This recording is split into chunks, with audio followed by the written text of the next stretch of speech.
국가정보는요 보수죠. 문신은 보수적인 사람 입장에서 봤을 때는 국가정보에 맞지 않는 행동이라고 생각해요. 그렇기 때문에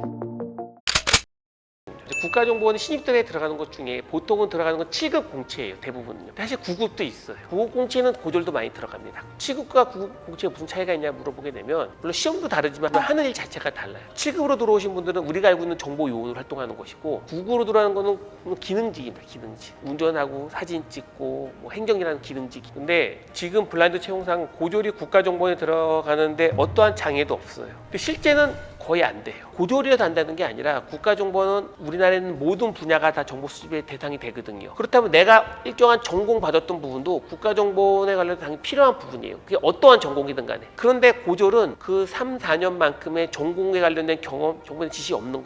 고졸도 입사할 수 있나요? 거기에서 제가 고졸은 약간 힘들다 형태 흐름으로 답변을 했더니 거기에 대해 민감하게 반응한 분들이 있어요. 그런데 고졸도 입사하는 게 대졸과 차이가 없다. 그게 오히려 불공평하지 않을까? 대졸은 4년만큼 더 준비를 하고 공부를 했잖아요. 그러면 고졸도 똑같이 4년만큼 뭔가 준비를 해야 공평할 거 아니에요. 좀 간단해요. 고졸분이 졸업한 애들처럼 더 많은 경험, 더 뛰어난 지식이 있다. 그럼 당연히 고졸도 충분히 입사가 가능해요. 근데 일반적으로 고졸은 대졸의 4년만큼의 경험이나 지식이 없는 경우가 많이 있기 때문에 그런 의미로 조금 힘들다라고 답변한 거니까 그렇게 이해해 주시면 좋겠다라고 알아두시면 좋을 것 같습니다. 일단 영어는 기본이라고 하겠습니다. 기본 플러스 알파로 다양한 정세를 아는 게 중요한 것 같아요. 우리나라뿐만이 아니라 해외 유수하거나 우리나라 관련성 있는 그 정세, 특히 북한 관련 정세까지 같이 아는 것이 중요한 능력이라고 할 수 있을 것 같습니다.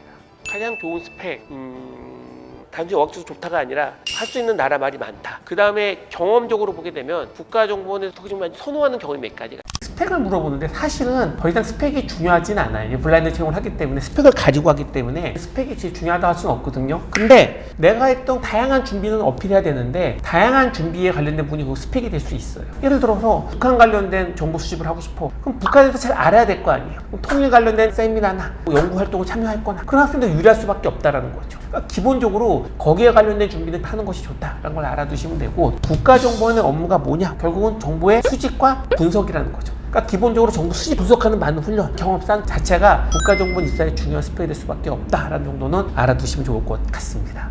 신체 관련된 것 중에서 뭐 몸이 튼튼하고 그런 거는 기본만 되면 된다. 그거 말고 문신이 있어요. 또한 내규적으로 문신이 있어도 안 된다는 건 없지만 실질적으로 문신이 있으면 들어가기 힘들어요. 왜냐하면 문신은 본인을 특정화시킬 수 있어요. 내가 지금 문신 관련된 얘기를 했더니 후속 질문 중에 흉터인 걸 많이 물어봐요. 흉터. 근데 흉터는 일상적으로 많이 있을 수 있잖아요. 근데 문신은 그림마다 다르죠. 좀 더 특정화시킬 수 있어요. 흉터 자체도 본인을 특정화시킬 수 있는 마이너스 요소는 되겠지만 입사 때 거기에 대한 제약은 없습니다. 그리고 또 하나 국가정보는요 보수죠. 아주 보수적인 사람들이에요. 문신은 보수적인 사람 입장에서 봤을 때는 국가정보에 맞지 않는 행동이라고 생각해요. 그렇기 때문에 기본적으로 문신이 있다 그럼 싫어할 수밖에 없다. 그러니까 문신이 있는 분들 문신을 지우고 입사 지원하는 것이 맞다 정도는 참고로 알아두시면 좋을 것 같습니다. 국가정보원을 학생들이 정보를 수집해서 할 수는 없어요. 왜냐하면 국가정보에서 나오는 오피셜한 정보는 거의 없거든요. 국가정보원에서도 본인들도 설명회를 해요. 채용 설명회. 근데 거기에서도 웬만하면 다 보안이라고 말을 안 해줘요. 국정원 입사하는데 효과적인 공부는 다양한 게 있지만 핵심은 공채의 필기시험 관련된 공부가 핵심이라고 할 수가 있습니다. 결국 NIAT라고 하는 국가정보에 포커스되어 있는 적성검사 류의 공부와 논술이라고 하는 글쓰기 연습 두 가지가 가장 중요하다고 할 수가 있고 특히 그 중에서도 NIAT를 준비하는 그것이 어떻게 보면 국정원 입사의 가장 핵심이 되면서도 가장 많은 시간을 투입해야 될 공부다 정도는 알아두시면 좋을 것 같아요. 일단 직책적으로 보게 되면 차장급부터는 오픈이고요. 신문에도 나오고 아래 직군 같은 경우에는 기업에서 투어 돌면서 여러 가지 산업보안 관련된 강의하시는 분도 있어요. 그것도 오픈되어 있거든요. 근데 그중에 그 오픈된 직종 중에 하나가 인재개발원 사람도 오픈되어 있어요. 법적으로 국가정보원 직원은 국가정보원장과 차장급까지만 오픈이 가능해요. 그러니까 1급인 국장급부터는 오픈할 수가 없습니다. 물론 대외 활동을 해야 되기 때문에 어쩔 수 없이 오픈된 사람 제외하고는 다 오픈되지 않는 것이 원칙인데 퇴직한 직원은 오픈할 수 있을까요? 딱 국정원 출신이라고. 퇴직한 직원도 오픈할 수는 없어요. 하다못해 취업할 때마다 어디에 취업한다는 허가서까지 다 받았고 취업할 수밖에 없거든요. 근데 TV 프로그램에 국정원 이제 상급 실장 출신 자주 나오는 분이 계시거든요. 그런 분들 대부분 출연하겠다고 허가 받고 출연하는 겁니다. 일반적인 국가정보원 직원이 함부로 이렇게 TV에 나오거나 대졸 국가정보 직원이라고 오픈할 수는 없습니다. 기본 원칙이라는 건 알아두시면 좋을 것 같고요. 얼마 전에 군인들한테 가산점 주는 걸 가지고서는 되게 말을 많이 했었거든요. 대한민국의 안보라고 하는 건 국가의 생명을 다루는 일이에요. 근데 그 안보 일을 하는 사람 중에서 국가정보원은 핵심 중에 핵심이에요.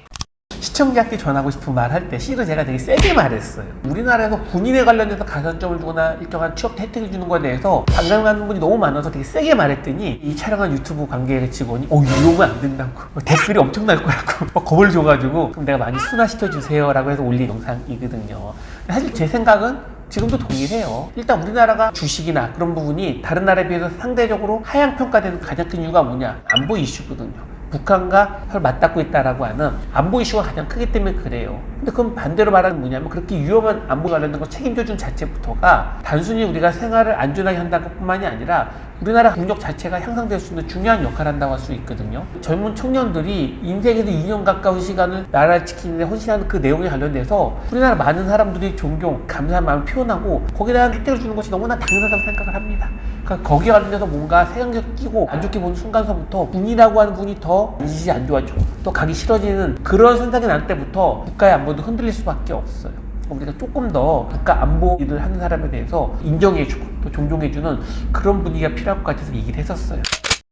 저는 이 영상이 음지에서 일하기 때문에 우리는 이렇게 국가에 헌신하고 있어 라고 말할 수 없는 국가정보원에 대해서 좀 더 좋은 이미지, 긍정적인 이미지를 새기는 좋은 역할을 하기를 바랍니다. 여러분들도 그런 생각으로 국가정보원 응원해 주기를 바라겠습니다. 고맙습니다.